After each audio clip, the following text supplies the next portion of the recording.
Right. So I know that folks are going to be streaming in. I know folks are going to be streaming in over the course of the next hour, and the recording will be available, but I just thought, let's kick off. And that's not just a World Cup pun. Let's kick off because I'm really excited for this very first Layoffs to Lemonade session. And I want to thank all of you who are already here in the room, really excited to share this training with you. And I also want to give like a huge thanks to everybody that's been referring the opportunity and talking all about it. I really felt this strong urge to do something positive in light of all of the negative things that have been happening in the world right now. And I also really wanted to do something positive about layoffs, because I have been laid off twice since 2020. And it is not fun in the moment, but over the long arc of time, I've started to realize what an incredible opportunity being laid off can be. In my case, it was really an opportunity for me to focus on what really matters, not just in my career, but in my life. Like at the end of the day, why are we working? We're working to create the life that we want for ourselves and for our loved ones. So every time that I've been laid off, it's been an incredibly transformative experience for me to kind of like review where I'm at in my life, in my career, and think about, am I getting what I want out of this? What more can I get out of this? And every time I've forced myself to ask these difficult questions, these challenging questions, I've become more firmly rooted in my purpose, but I've also become more confident about my value and the value of my contributions. And that has enabled me to go out and build a career on my terms. Now, as a Black and Asian woman, it's really important for me to be able to be my full self, my authentic self in workplaces and in roles that make me feel seen and heard and supported and valued. And a big part of this journey of turning layoffs into lemonade is really about creating that direct relationship with the industry, with your market, with your audience, with your community, so that you can demand the value that you deserve. And that's really what we're going to be talking about today. So I'm just going to jump into the slides. And yeah, as I said, this is all about the first part in a 4-part series, how to turn layoffs into lemonade. I'm teaching you the practical tips and tactics that have worked for me. So these are the tips and the tactics that have helped me land 5-figure speaking gigs with brands. These are the tips and tricks that have landed me 4K content partnerships with brands, and certainly helped me develop my side hustle, Hustle Crew, into a business that is turning over $1 million. And that's really exciting. And I just want to be able to share all of these pieces of information with you, because the truth is, I'm not an extraordinary person. Like, I'm just someone who has worked really hard on a certain number of avenues and been able to generate income that way. And if I can do it, I really firmly believe that you can do it. And I really like this photo because I was in the Financial Times recently. Yeah, I know. But the reason I was so proud of that moment was because it was just a few weeks after I'd been laid off. So, I had this opportunity to talk about my work at Hustle Crew, talk about my social enterprise, talk about my inclusion work. But that was just a few weeks after my VP of Belonging role had been impacted by layoffs.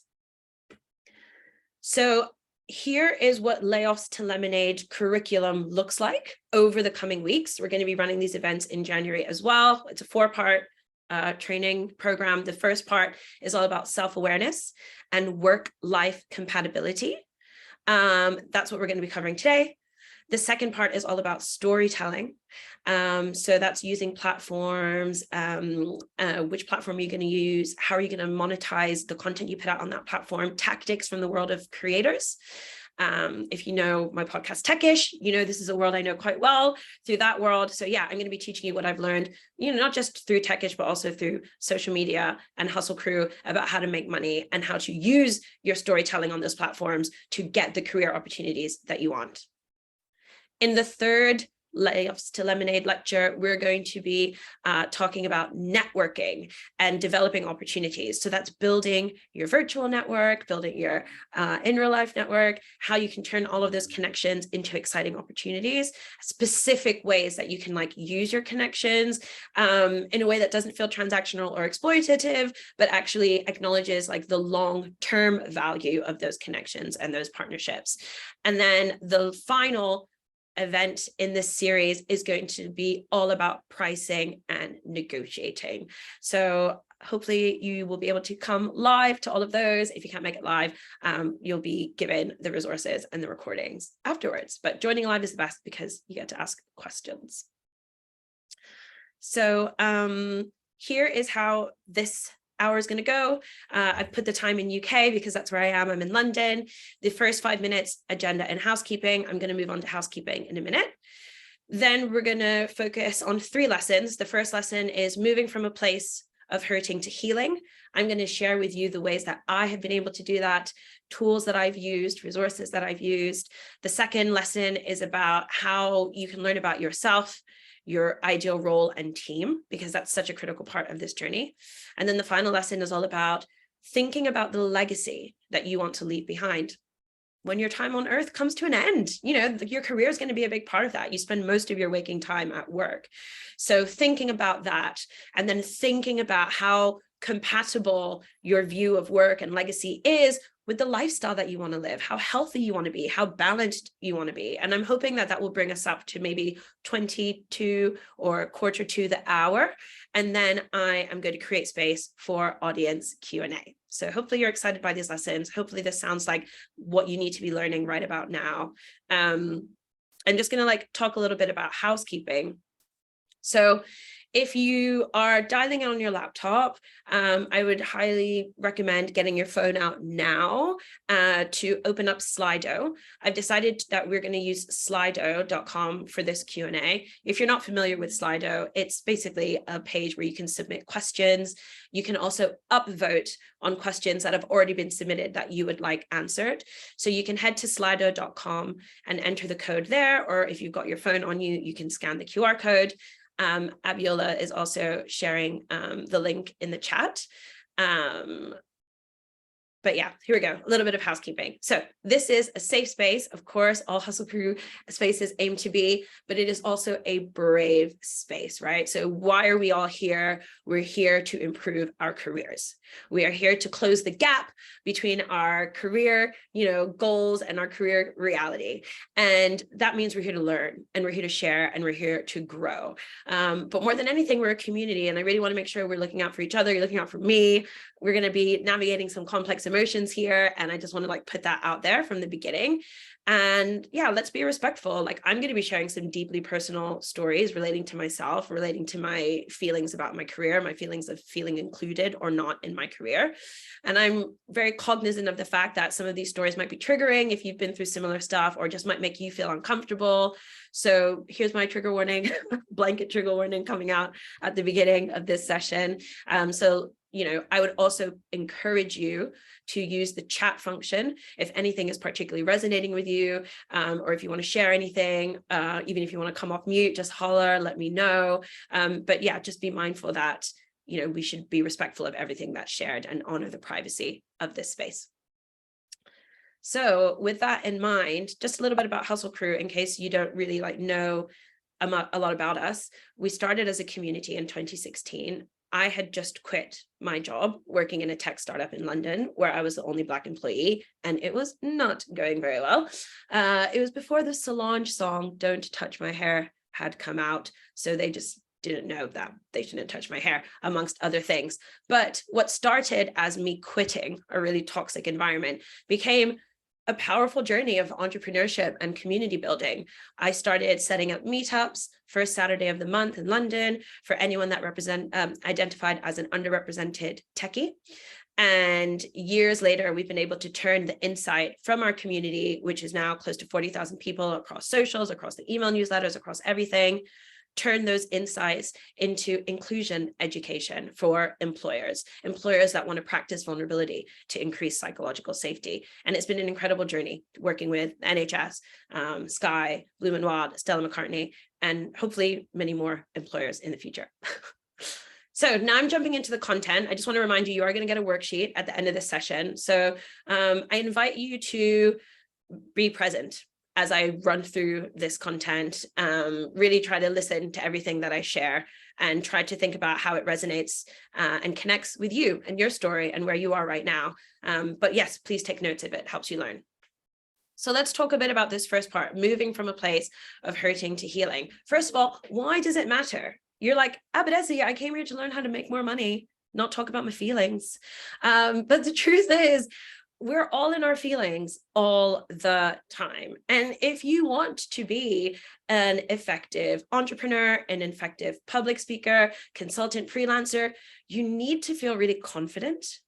You need to feel really good about yourself, and you need to have high levels of self-esteem, because if you're walking into a room and charging 1,000 for an hour of your time, 10,000 for an hour of your time, people need to feel like the energy that they are going to get from you is worth that price. And it's not going to feel like that if you're in a dark place. Frankly, if you're in a low place, if you are still very much hurting from the career setback, layoff, or letdown that you just went through. So I really wanted to start with this very important lesson that I have learned the hard way. We got to like feel good to make other people feel good. And we have to be in a good place to work at the pace that is required when we are hustling to sell a service, hustling to land a new client, hustling to create a partnership with a brand. All of that takes a lot of energy. Often I find myself in conversations where I have to prove to someone why it's going to cost that much to work with me, why it's going to cost that much to work with Hustle Crew. Or I have to suddenly be on a call with the CEO of the company. Like, hi, we really want to work with you, but the CEO wants to meet you before we sign off the budget. How am I going to impress that decision maker, impress that gatekeeper, if I'm not feeling like the best version of myself? I jotted a few notes down here. But one of the things that it's really important to think about is, it just takes a lot of energy to move on from a disruption, like being laid off. It takes an incredible amount of energy to do that. So by the time you have finished processing all of those negative emotions, you're probably going to feel quite tired. And for many of us, we don't give ourselves that chance to rest and recharge. For many of us, as soon as our cost of living, comes into our head, and then the job opportunity is gone, we're immediately just thinking like, what's gonna make up that gap? What income is going to make up that gap? We don't have the privilege to just lean back and take a break. But it is so important to take time to recharge and to heal. And trust me when I tell you, like, if you don't, you will always be playing catch up. Okay. You cannot defer healing to next year, 10 years, 15 years. You cannot defer it to when you finally get your mortgage, when you finally get that 6-figure job, because it will come back and bite you in the form of burnout, in the form of negative emotions, in the form of self-sabotage. Your body will always find a way to get what it needs, even if it isn't the way that you intended it to. And the final point I kind of make on this slide is, I genuinely believe we make our wisest decisions when our bellies are full, when our hearts are full, when we're in like a good place. We can't be tempted to take scraps from brands. We can't be tempted to take deals that aren't fully aligned with our value or our long-term goals. We make our best decisions when we're feeling good about ourselves, when we're in a good place and we're tuned into our purpose. I can think of times where in the early days of Hustle Crew, I had been rejected by, the 15th investor. I was down to the bottom of my overdraft. I was, desperate to just land a client, land a gig. And I said yes to opportunities that smelled fishy. Like, can you do this? Can you do that? Can you do that? We can't afford you, but we can pay you this minimal fee, this fee. I took them out of desperation, out of a fear that there might not be another gig down the line. And it ended up being a nightmare partnership. It ended up being a nightmare client. And in the end, I was like, God, this isn't even worth this like paltry sum that I'm taking off of them. If I had invested that time and energy instead into just feeling better, into just feeling healthier, going for a walk, spending time with friends, go to see a movie, reading a book, I don't know, sitting with a nice cup of tea, listening to my favorite song, maybe I could have put that fear of losing that opportunity to one side and instead focused on the respect that I have for myself to say no to opportunities that don't align. So here are some practical examples I want to share with you for how you can move from a place of hurting to healing. These are things that I have done in the past, things that have worked for me. Think about your beginning of the day setup, right? Do you have a morning ritual? And if not, can you make one? Can you do something nice for yourself before you turn on your devices, before your attention is captured by somebody else, like read a bit of fiction, go for a walk? What about your evening, end of day rituals? Can you do something nice, like listen to a comedy podcast in a bubble bath? I love to do that. If you're the kind of person that over schedules, everything is, lined up in your day, maybe abandoning your routines now that you have a bit more free time, now that you're job hunting, thinking about what's next, abandoning routines and embracing spontaneity could be incredibly valuable. And the other thing I was going to say was maybe now is the time to invest in professional care. Like, I know disposable income is limited, but think about what you are spending your disposable income on. And are those things that are optimizing your needs? Or are they things that you're doing out of social obligation, out of familial obligation, whatever it is? Maybe now's the time to divert funds away from certain costs and expenses that aren't so focused on your well-being and self-care, and invest them in things that are. The final thing I wanted to say on this before we move on to the next lesson is now is a really important time, especially if the letdown or layoff is very raw, to track your negative emotions. Now, obviously, I am not a professional healthcare professional, but I'm someone who has received a lot of professional healthcare. And, if I think of what has worked for me, it's been able to actually, what is causing this fear? And why am I afraid of saying no to this opportunity that doesn't feel aligned to me? Or why am I feeling anxious about whether or not I'm going to get a new job soon enough? Or why am I feeling ashamed about the fact that I was let go in the first place? All of those emotions, it's really valuable for you to just start noticing them. Don't run away from them. Don't pretend they're not there. Instead, just interrogate them a little bit and go, okay, cool. Well, everyone feels anxious sometimes. Everyone feels afraid sometimes, but I'm not going to let that stop me from moving forward. So yes, as that's the end of the first part 1 of 3, I just wanted to create a little bit of space so that if you do have any questions, you can jump into the Slido. The link is in the chat, and ask any questions you might have about that section of moving from a place of hurting to healing. And yeah, I'll just keep my eyes on the Q&A. But for now, let's move on. Let's move on to this next section. So this next section is all about self-awareness and what we have learned about ourselves in these times of hardship.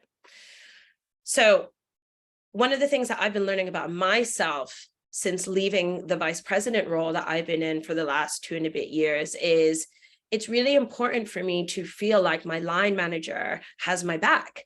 It's really important for me to feel like my line manager understands why I'm in the role, what my approach is in that role, what I'm working on for the next few months.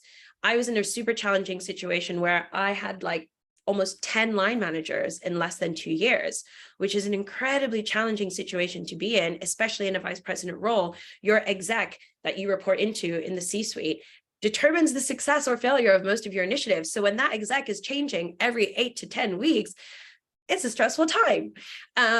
So there are lots of things I learned about myself and what I would prefer to have in a team structure, what I would prefer to have in a company.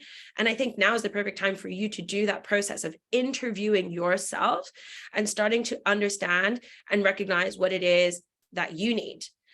For many of us, and I would include myself in this, it's very hard to zoom out of the oppression capitalism puts on us and think about what we really like and what we really enjoy. And because I was in a vice president role, I was very well compensated. I had long-term incentives in terms of equity that would pay out, all this kind of stuff, that there are many times where I feel, speaking honestly, that I was there for the money more than I was for the mission. And there are times where my mental health wasn't great, boss number 6, boss number 7. And I didn't necessarily look after myself as well as I could have. I could have enforced better boundaries. I could have said no. I could have taken more time off, but the environment was such where I didn't necessarily feel that I could do all those things. And yet I didn't question the fact that I was still there. It's not like I was looking for another job. It's not like I was like planning my exit. I was committed to delivering results and, fulfilling the mission. But as a few weeks and now months went on from being laid off, I started to realize, was I really happy?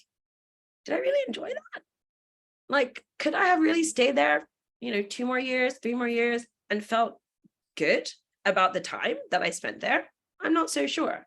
Now that I don't have to play along because they don't pay me, I can actually like allow myself to be honest and kind of go, there are a lot of things there that were actually not serving me. And there are actually a lot of needs that I had in terms of how I wanted to be treated, respected, that weren't being met. And it's okay for me to admit that now, because I've got the benefit of space and time to think about it differently. So I guess my challenge for all of you is to now reflect on this last experience that you had. Think about everything from the working hours and the office location to the people dynamics. Who did you report into? What kind of person do you want to report into? What was internal comms like? What's the culture like? Now is the time for you to interrogate every aspect of work and ask yourself, what do I want more of? And what do I want less of? What do I crave? Oh my God, in my next job, please, please, please let them have this. That I don't mind so much, but oh Lord, if they have that, I am out. Now is the perfect time to do that exercise and start thinking about ideals, nice to haves versus non-negotiables. In the next slide, I'm going to give you some like more specific advice about how to put that into action. So, let's say you have just come out of a layoff, or you've just been let down, or you just want a new opportunity. If you like to work from home a lot, you're probably thinking, I really want a line manager that likes to work from home a lot too. Because if you have a line manager that's like, I'm in the office Monday to Friday, then they're probably going to expect you to be in the office with them, coming into meetings, brainstorming, talking. But you might just be like, no, that's not for me. So that's something that you need to think about. It might be that you're coming off the back of this role and you're just like, wow, I really enjoyed the public speaking part of my role, but that was like hardly 1%. I really want to do another role where that's 50% of my job. Another thing that you might be reflecting on is like, wow, I really did not put myself first in that last role. I said yes too much. I worked when I shouldn't have been working. In the next job I do, I am clocking off at 5. And I am not checking emails again until 9 a.m. the next day. Not checking Slack. I am not having a work phone. Think about all of those things. If I could go back in time, I would do this differently. Well, do it right the first time in your next opportunity. The other thing that I wanted to talk a little bit about here is it might be that you have got to the point in your career where you're just like, do you know what? My job is only ever going to give me X% of the income I really want to be making every year. Or my job is only going to give me 20% of the status and reputation I want to build in the industry. My job is only ever going to give me 20% of the public exposure, media exposure that I want to achieve. In which case, that's where the new income streams, the new career streams, the new reputation streams start to come in. Your job does not have to be everything to you. Your job does not have to be the source of your friendship, the source of your income, the source of your retirement, the source of your lifestyle. Your job can help you get there, but it doesn't have to be. And you might be like, you know what? I don't want to work more than 40 hours a week. I'm going to take whatever job I can do at 40 hours a week that pays me well enough, but doesn't stress me too much, because I need to not be stressed so that in the other hours of the week, I can be freelancing, selling scented candles, writing my book, writing my screenplay, performing, whatever it might be. Your reflections here and what matters to you, how hard you want to work, how much you want to work, who you want to work with, how much you want to earn. All the reflections that come out of that are going to be incredibly insightful and make you think about, what does my working year look like in 2023? How much am I working and how many different things am I working on? There have been times in my life where I just did one job and that was it. I used to work at Amazon and I was like, I want to work the hardest I can at Amazon because I'm getting paid a lot and I'm going to get a big stock package. But then I realized, man, working all the time in one place is stressful and exhausting. So actually, I want to have multiple things going on in my life. I want to work in the startup world, but I also want to be a content creator. I also want to like blog. I want to work with brands. I want to make money on the side. I want to be at events. I want to be doing fun things. Now, as I'm in my 30s, I think like, okay, obviously I want to make time for my business first and foremost, Hustle Crew. I want to like create inclusion education for employers. I want to support my community. But then I think I still want to be a creator. I want to support Techish. I want to grow that podcast. I want to get it out in front of new people. I want to think of other ways that Techish can be a media brand, not just podcast, events, TV, whatever. But then I think, well, I really like public speaking. I also still want to make money doing that. Like I want to speak on panels. I want to do keynote speeches, and I want to charge 15K when I do them, 20K when I do them, 50K when I do them. So, this isn't a conversation you do once and you're like one and done. This is a conversation you have every year, every half a year, every time some big milestone or some big life event happens, you start to think, wait, what do I want for my career? And am I using my time in as valuable a way as possible? I'm just going to stop sharing for a second and jump into some of the questions that have just come through. So one person said, how do you overcome fears like paying your mortgage and not letting it make you desperate for any roles? That is a really, really great question. And I think the way that you overcome your fear, or the way that I have overcome my fears, is to have like really honest conversations with my like immediate support network. So in my case, I live with my husband in a flat in London, and we share the mortgage together. And when we got laid off and I was thinking about, okay, should I work on Hustle Crew full time? Should I try and get another job so we have two streams of income? What should we do? We just had like a really like frank conversation. We looked at our finances. We said, okay, if I didn't get another job, how long could we survive for without changing our lifestyle? Then we said, okay, if I didn't get another job, how long could we survive for if we became more frugal in our lifestyle? And again, we have like a longer timeline. The number goes from 8 months now to like 2 years. Like, oh, wow, okay, that's interesting. And I recognize I'm in a super privileged position because I was in a vice president role where I was earning a 6-figure salary. I could save a lot of money, but I'm just talking you through the types of conversations that we've been having. Like ultimately the amount of time you have, right? That fear of like, oh my gosh, should I just get a role right away? That fear comes from like not having a firm enough grip of how long you can wait.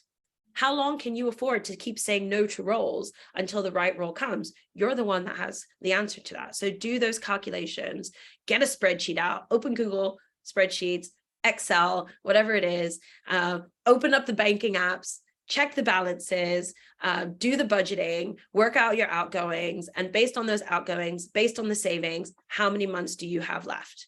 And that's your timeline, right? Or you might say, I don't want to eat into my savings.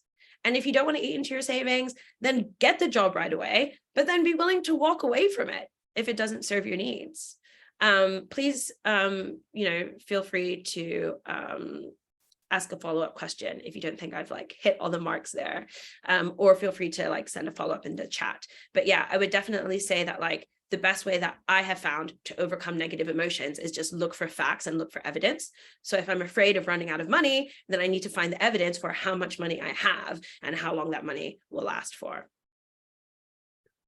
So another question that came in was, how do you know if your needs are too much or if they are achievable? That's a great question.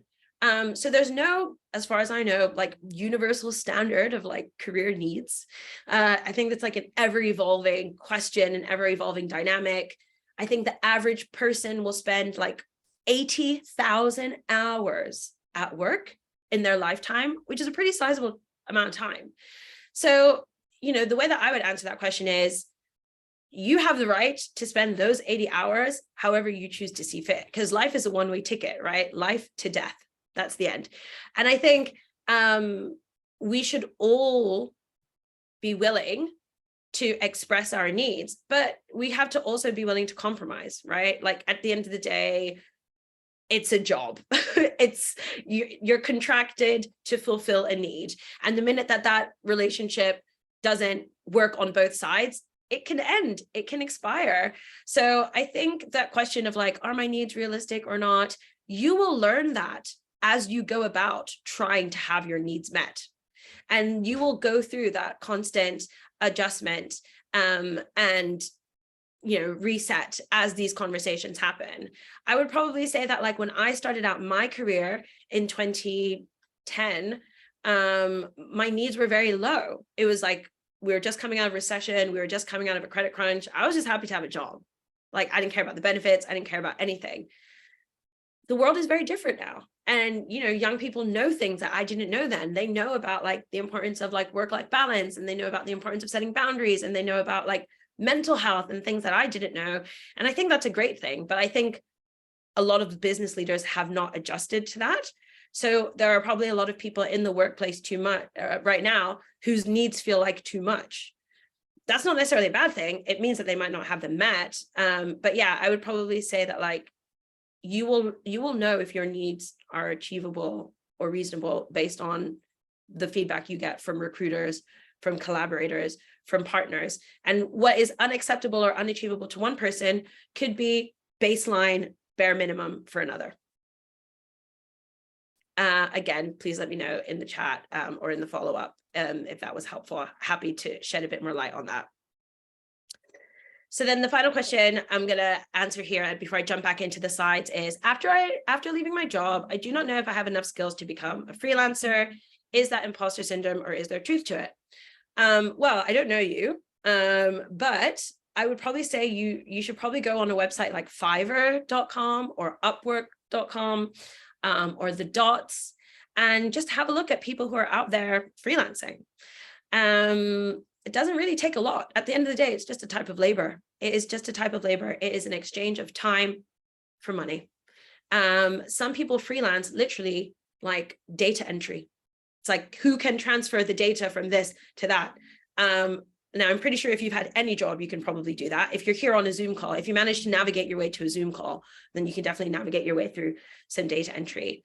I've seen freelancing jobs where people are just like, can someone write the copy for this event flyer? Can someone, come in and like play around with my app and tell me if it makes sense or not? So there are so many ways that you can freelance. I would not rule yourself out of the runnings. And if you're thinking about freelancing for a particular skill set, like, can I be a freelance product manager? Can I be a freelance software engineer? Can I be a freelance marketer? You have to remember that there's varying levels of degree and complexity in every role. So you might not be hired by McKinsey to help them come up with a new strategy for Fortune 500 CEOs, right? Because you don't have 20 plus years of experience in that field. I don't know. I'm operating on assumptions. I don't know you. But you might be really valuable to a startup that's being run by students who are still at university, who've never had any experience outside the world of education, and who now need to decide the best way to go to market and reach their customers, or the best way to pitch to new businesses. So bear that in mind. Like, freelancing is basically like giving your time to people who need it. And there's so many different skills that you can monetize to do that. Okay, cool. I'm going to jump back into the slides. Please do keep the questions coming. They've been great so far, and hopefully the answers are giving you the data that you need. If not, please feel free to ask follow-up questions. So the next and final part is all about legacy building and work-life compatibility. And this is something that I'm really, really excited about, because if we look at the version of the world that we all want to exist in, a world that's more fair, that's more equitable, that's more represented by people like us, we know that we need capital to get there, because capitalism isn't going anywhere. And when I look at the statistics of generational wealth, for example, and the fact that there's so much more generational wealth amongst white Americans than Black Americans, or if I think about the diaspora and think about the wealth that's been taken out of, indigenous communities and is still existing outside of those communities, I just think more and more how it's not just about the work that I do now in terms of creating the future that I want to live in. It's also about what I leave behind when my time comes to an end. And I think there are a lot of us that, maybe don't want to think that far ahead, or it's a bit scary, or it's a bit taboo, but I do. I think about it a lot. And now I'm going to share what I think about with you, because I think it will be really valuable for you and your loved ones to start thinking this way. So one of the things I think is really important for all of us to think about is like, how many years do you actually want to work? Like, do you want to work till you're 80, 90, 100? Yes, hopefully. But do you want to work so your life depends on it? Or do you just want to be working on fun things? When I say how many more years do you want to work, I mean, how many more years do you want to rely on a job to survive? How many more years do you want to rely on an employer or on partnerships or on clients in order to fulfill your lifestyle, to pay your mortgage, to go on a vacation, to eat out at a restaurant? And, that question is very much tied to how much money is enough for you. Because for some of us, it might be enough money when we have paid off our mortgage and we have, I don't know, a few thousands, tens of thousands, hundreds of thousands in a retirement pot, in a savings account, in an investment portfolio. For others, it might be, I just need to get my family to that place and then I'll be chill. I need to get myself to this place, whatever it is. Ask yourself these questions, right? Because you've got the time and the space to interrogate your needs, your wants, your ambitions, your desires. So think about it and use this time wisely. Think about like, okay, what are the financial milestones your career is helping you achieve? In my case, for a very long time, it was saving up a deposit. I was like, I need to save a deposit so I can get a flat in London.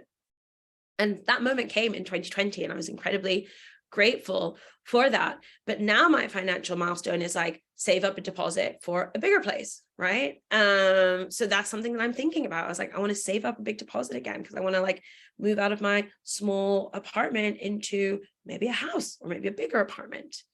And then what are the personal milestones your career is helping you achieve? My career is, I can see that someone raised a hand. So like, please feel free to pop your question into like the Slido Q&A and I'll come to it. What are the personal milestones your career is helping you achieve? As I get older, I've realized that the personal milestone that my career will help me achieve is not having to work all the time. And I think that's because I grew up in the startup world in the 2010s. I was working like 12 hours a day, and I normalized workaholic culture. And now as I'm older, I lost my dad last year. I was just like, life is short. And I just want to be someone who doesn't feel like they always have to work and doesn't need to always have to work. I want to be the kind of person where if I want to take a Thursday afternoon off to hang out with someone, I can just do that. That's just something I want to be able to do. Or if I can take like a week off to be with someone who needs it because they're going through something or whatever, like I want to be in a flexible enough career where it's possible to put people that I care about first. And that's really important to me. And there are a lot of people who won't value that and they don't mind about that. And they're happy to be in their jobs, but that's the person that I am. And that's what I want. And then the final few questions you need to ask yourself is like, how many income streams do you need to reach your career milestones, reach your personal milestones, maintain the lifestyle that you prefer, and retire at the age that you would like to? When I first started Hustle Crew, my wellness journey was very immature. I wasn't really investing in regular mental health support. I wasn't really investing in my physical health. I was a bootstrapping founder in my 20s and in a very expensive city, just struggling to get by. 6 years on, I realized how important it is for me to look after myself. And there are so many things that I no longer spend money on so that I can spend money on my well-being. And that is now a non-negotiable for me. Like I will never not be in a situation where I can't afford to go to a gym class or a yoga class, or I can't afford to go for therapy. And I recognize the privilege that comes with being in that situation. But now that I've got that privilege, I don't want to lose it. That's just speaking frankly. So I've shared some examples, of how this comes to life, and the future sessions will go into a lot more detail about how we actually start to build that career on our terms. But yeah, here are some examples of thinking about the milestones that your career is helping you achieve. Maybe you are in a situation where thinking about your last job, thinking about your next job, you want to increase your savings. You're like, I just want a job where I can like save more so that I can buy a property, or so that I can invest in the stock market and start accumulating wealth in the background through passive income, through compound interest. That might be where your head's at right now. Or it might be you're just like, look, I just want to increase my income next year because I'm helping my parents, I'm helping my family, and I want to be able to help them pay off their mortgage so that I no longer have to help them, and all my money is just my money. Maybe that's where your head's at. Or it might be that you're thinking, do you know what? I want to have kids. I just want to work as much as possible until that time comes, because when my first kid comes, I want to have saved enough that I can slow down, I can start working part-time, and that's not going to impact our cost of living, the way that we live our life, etc. Now, of course, there's so many different ways for you to get there, right? You might decide that you're going to get a higher paid job and or start selling your spare time. You're going to start doing public speaking gigs. You're going to start consulting. Maybe you're going to build and sell products. Maybe you're going to offer services. Maybe you're going to create a community. There are so many ways that you can start thinking about, okay, right, I'm going to earn more. I'm going to turn my time into earnings. Which way do I want to apply my time in order to develop earnings off the back of that? And that's going to be something that's deeply personal to you. But yeah, that is kind of the end of that third part. So what I'm going to do is I'm going to stop sharing my screen. Thanks, Mary and Beba, for the comments. Let's see what else. Yeah, now's, I guess, just time for Q&A. Like, I've shared a lot of information there. What would you like to know, or what would be helpful to expand on? Someone has asked in Slido, is there a career coach you would recommend? I'm a couple of years into my career. Well, we've been really fortunate at Hustle Crew to work with Jazz. I'll just share her link here, justjazz.co. But she's an incredible coach, and her focus is on building confidence. But another person who's also an incredible coach is Tiwa Lola of Confident and Killing It. So I'll share her link there as well. And she has a really good book, actually. So if you can't afford coaching, you could also just buy this book by Tiwa Lola called Confident and Killing It. And it's full of activities and exercises to help you build your confidence, and also just help you just think more intentionally about your career. So I really recommend that. But yeah. Cool. Let me just jump back into Slido. So here we go. Someone has asked, I'm a big procrastinator and I'm struggling to get motivated. Do you have any tips on how to handle procrastination? I think that procrastination is just dearly misunderstood in society, because this sort of late stage capitalism has us hella obsessed with productivity. I love procrastinating as well. I actually don't consider myself a particularly productive person. But I know that I am, because I've built a whole business and I won awards, and people tell me that my contributions are incredibly valuable and that my insight is incredibly helpful.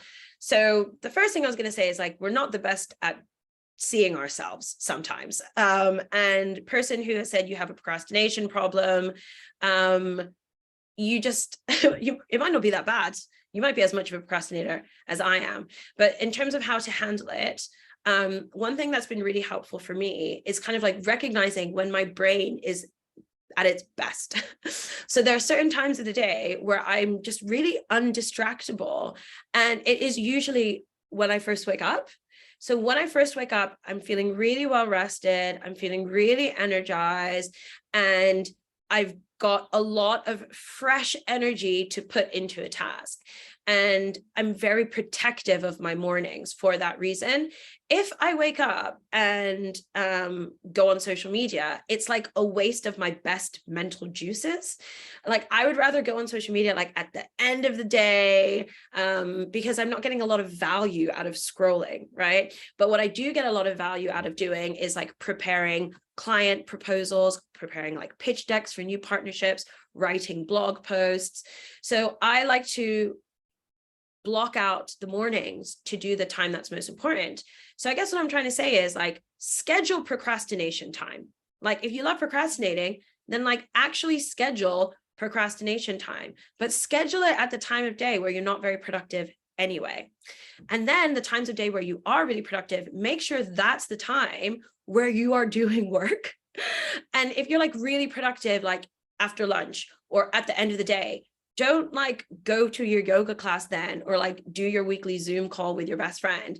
Use that time instead to do work, and probably communicate to the people in your life about when you're like the least distractible so that they don't distract you. Like if you decide like lunch hour is my most productive hour, put the phone away, go on do not disturb mode. Like don't invite distraction into your life at the time of day where you really need to focus, but only you know when you're best at focusing and when you're most easily distracted. So just do some investigative research on yourself and your timings and optimize for those.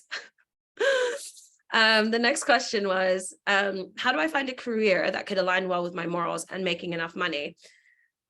This is a question I've been asking myself for a really long time. And as I get older, I increasingly think the people who have made the most money in the world are not very moral. And I think there's a reason behind that. I think that there's a trade-off between the pursuit of wealth and the pursuit of a good, ethical, kind life. And I think that's okay. Like, I don't think it's a bad thing that there's a tension between trying to make a lot of money and just trying to like not work too much, trying to be a good person, trying to like not be a workaholic. The easiest way to make a lot of money is to like be rich when you were born, right? That's the easiest way. And then the next easiest way is to get rich. And the way to get rich is to basically like turn your time into value. And that's why a lot of people become workaholics, because they're like, well, the more I work, the more money I can make. But I actually, as I get older, realize that time is more valuable than money. You know, like I said, I lost my dad last year, and I was just like, no amount of money can bring him back. And no amount of money can make me spend more time with him. So I think that it's more about finding a career that aligns with your morals and deciding how much money is enough. Because when I was younger, I was like, I need to be a billionaire. I need to be on Jay-Z and Beyonce's yacht. I need to be pimping my ride. I watched way too much MTV, way too much MTV. Now, as I'm getting older, I'm just like, actually, I don't think I want to live the life of like Logan Roy and his family in succession. I like my life. If anything, I'd like to live my existing life more fully. But the only way I can do that is if I spend less time working and more time living. So hopefully that answers your question. I think, you know, the key part of that question there is enough money. How much is enough money? Only you can answer that. And that's why that exercise of understanding your financial milestones and personal milestones is so important. Please keep the questions coming. At the moment, I can see 2 more. So we have a question from Anthony. Hey, Anthony, so I get to see you or hear you. Loved the part about take time to find joy. How did you uncover or reconnect with what fills you with joy? So something that's been really valuable to me over the last 2.5 years is journaling. And I use the gratitude journal called the 7-minute journal, but there are many, many, many versions of the 6-minute journal, 6-minute diary. It's by a German company called Your Best Self. But yeah, if you just Google or search for the 6-minute diary, you'll find it. But having that regular exercise of just reflecting on what have I enjoyed, what do I wish I could do more of, was a really good way for me to realize, oh gosh, I'm really enjoying playing piano at the moment, or I'm really enjoying painting, I'm really enjoying going to art exhibitions. And that meant that I could just bring more of that into my life. The other thing that's been really helpful for me is, being in my 30s now, a lot of my friends have kids, I have godchildren, and spending time with kids has actually been a really powerful way to discover joy, because it really does take a lot for a kid to laugh. And it really doesn't take a lot for a kid to jump up and down with glee. And I just realized when we're really young as humans, it's we're just waiting for joy to present itself. It's we're just expecting delight all the time. And then this shift happens when we're adults, because the working world chews us up and spits us out and makes us cynical and bitter. And instead of waiting for joy to show up, we're waiting for disappointment. It's we swing the pendulum the other way. And it's just I'm just waiting for someone to annoy me. I am just waiting for something to go wrong. So spending time with kids has also been a really powerful way for me to reconnect with joy. So hopefully that answers the question. I'm just jumping into the Q&A. Thank you so much. Some really interesting comments coming through. One question from Olivia that I missed was, one thing I've seen on LinkedIn is people sharing their career updates. Do you recommend that as a tool to put yourself out there? So in a future webinar, I'm going to speak specifically about channels and how to use them and where to gain leverage. So Olivia, if you are job hunting, if you are looking for opportunities and you know what you want, I think an update could be really powerful, because you can use that update to say, if you know of any roles in this industry, companies this size, this vertical, this type of role, I'm your woman, then that can be really good. But if you're still not 100% sure what you want to do next, I would probably say hold out on that update until you are, because in an ideal world, that update could manifest something for you, right? You could be wow, I want to share on LinkedIn that opportunity has ended, and this is the opportunity I want now, and call out for that so it lands in my lap and it comes to me. So yeah, I would say that, I'm posting on LinkedIn regularly. I'm a prolific LinkedIn poster. I'm a prolific social media user. Of course, it's part of a wider strategy for Hustle Crew, how we position our brand and how we reach new clients. But yeah, I would probably say think about your purpose, think about your plan, think about those milestones that you're heading towards, and think about how that announcement would serve that plan and would help you get closer to those milestones. Hopefully that answers your question. Okay, cool, great. We only have a few minutes left, so let me just jump back on the Slido, see what's happening there. So we have a few more questions here. Thank you so much, everybody that is asking. I really appreciate you being here live. Someone has said, what's your opinion on leaving a job after a couple of months if you have a very different vision, work expectation, where your needs are not met? That is a really good question. And I think now I'm in a situation where I just think tomorrow is never guaranteed. And this could be my grief talking. So I just want to put that out there as a caveat, as a really firm caveat. But I think that intuition is an incredibly powerful tool that modern life makes us downplay.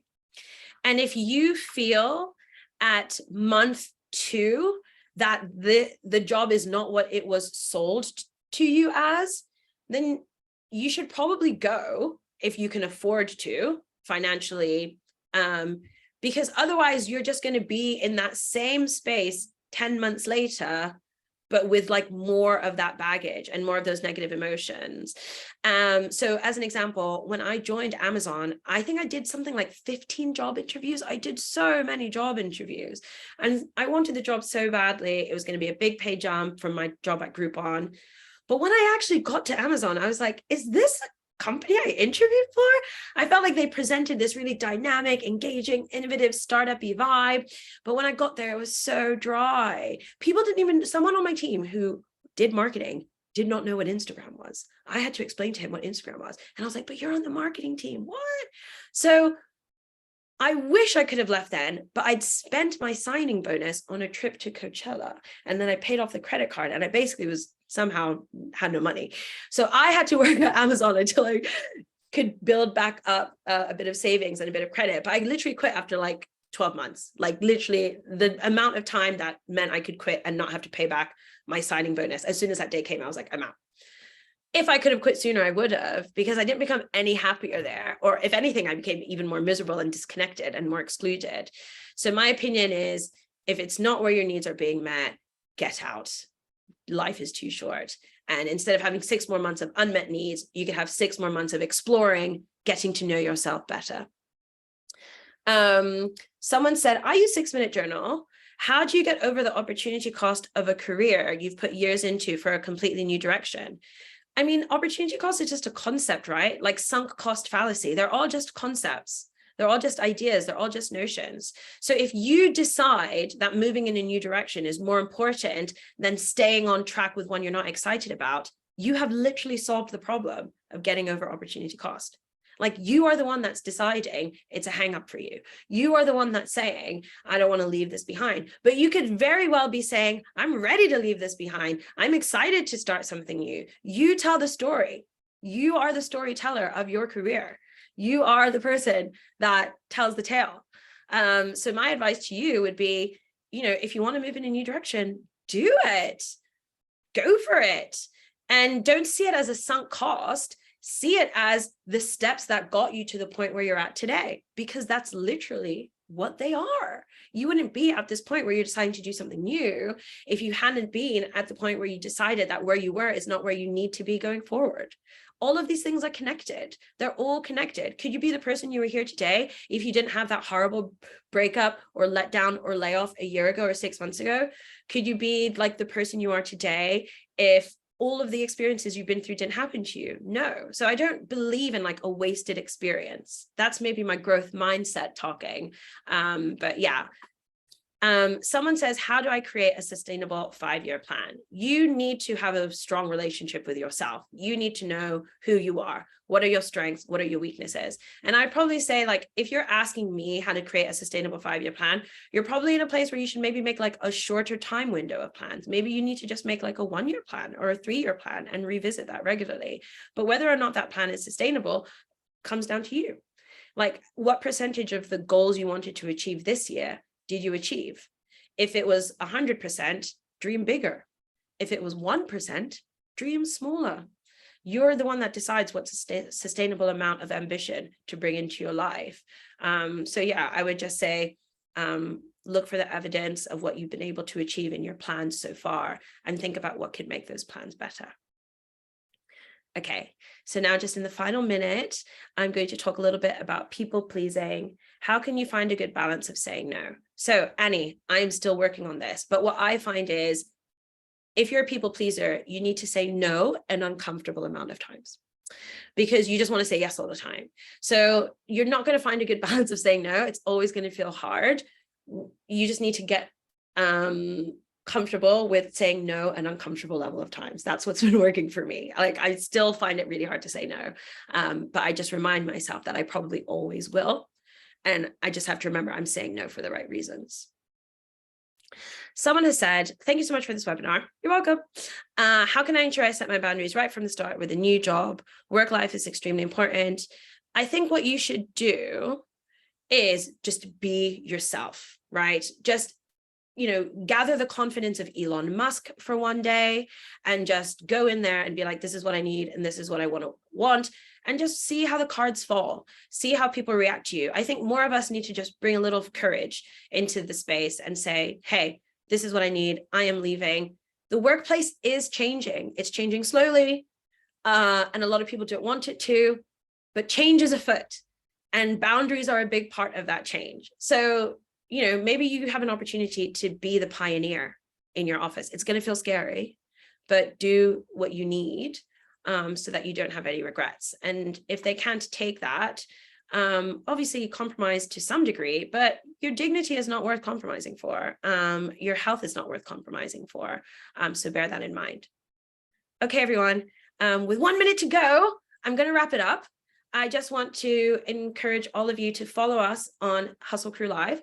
If you're not already following us, TikTok, Instagram, Twitter, and hopefully see you at the next one. Thank you so much, everyone. Please, email us or DM us and let us know what we can do to make the next workshop better. We'll be emailing all of you a recording and a worksheet to do in your own time.